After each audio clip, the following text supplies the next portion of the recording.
sometimes unanswered prayer is more about him developing us and sitting us in our rightful seat, and not because we are sons and daughters of the Most High King. That seat is where he has positioned us, has great authority. But unanswered prayer is about our dependence on him and our trust in him. It's a revealer of our trust. Do you trust his no or his silence?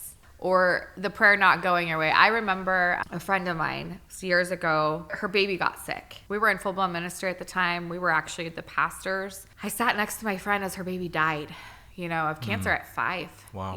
And walked with her on that journey, prayed over that baby, spoke healing over that baby, and he wasn't healed. Not on this side of earth anyways. Yeah.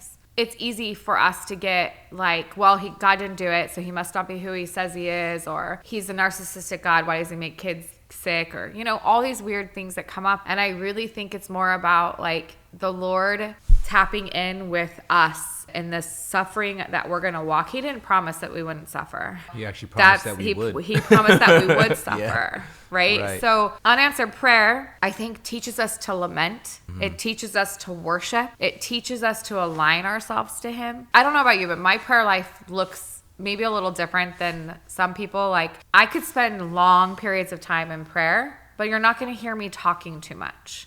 You're going to hear me worshiping. You're going to hear me speaking in tongues.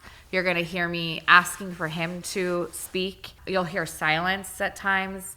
Like, you'll hear me weep. I think we spend a lot of time running our mouth at the Lord. I grew up with a saying that said, like, if you're talking, you can't be listening. I've learned, like, in the seasons of waiting and the prayer time, like, how do I deal with the prayer that didn't go through? Like, what does that say about my faith? What does it say about me? What does it say about God? And I ultimately just think, like, at the end of the day, he's God and I'm not.